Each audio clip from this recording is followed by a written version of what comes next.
Dans le golfe de Manfredonia, au sud du Gargano, les salines Marguerite de Savoie et le lac Salso ont miraculeusement été préservés des politiques intensives d'assèchement qui ont marqué l'histoire de l'Italie durant la première moitié du XXe siècle. Dans une Europe où près des 2/3 des zones humides ont disparu, la conservation de ces biotopes est devenue une priorité, notamment pour la survie de nombreuses espèces d'oiseaux.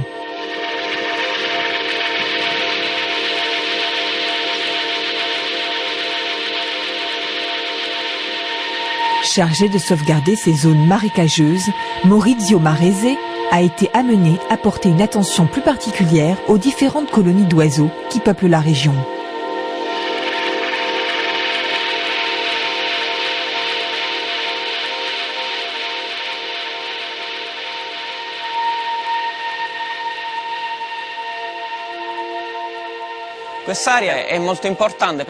La présence de l'eau rend cet endroit exceptionnel dans les Pouilles.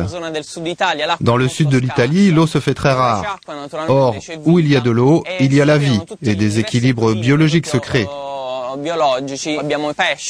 Ici, les poissons abondent et on trouve aussi beaucoup d'amphibiens qui sont primordiaux dans les écosystèmes en fournissant notamment une nourriture de choix aux oiseaux.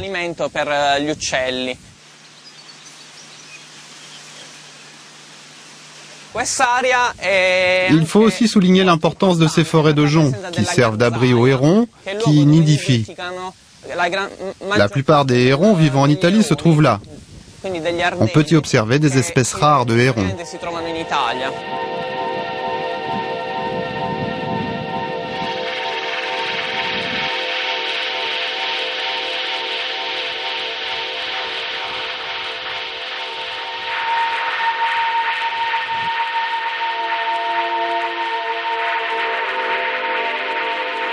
Outre les hérons, les lagunes du lac Salso abritent diverses colonies de canards sauvages et servent d'aire de transit aux oiseaux migrateurs, notamment aux rapaces. Les faucons arrivent d'Afrique et utilisent le Gargano comme un terminal. Une sorte de col de bouteille pour se lancer vers les Balkans, en particulier vers la Croatie. Ils se servent du Gargano comme d'une rampe de lancement en utilisant les courants d'air chaud qui se créent avec les fortes chaleurs. Ils s'engouffrent dans ces courants et les remontent en quelque sorte, en se laissant porter par les spirales d'air. Ainsi, ils s'élèvent et peuvent se lancer sans trop d'efforts à l'assaut de l'Est européen.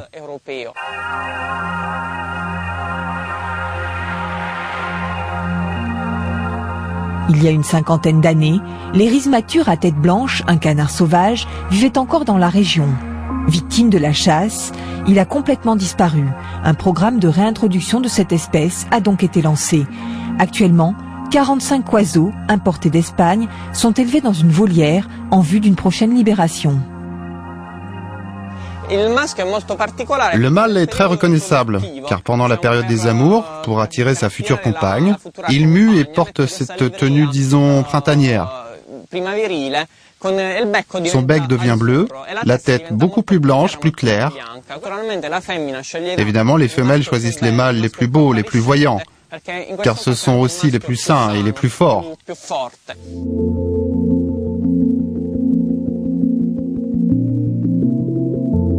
D'ici 2 ans, cette population devrait atteindre 120 individus, un seuil minimum avant de pouvoir les réintroduire dans leur habitat naturel.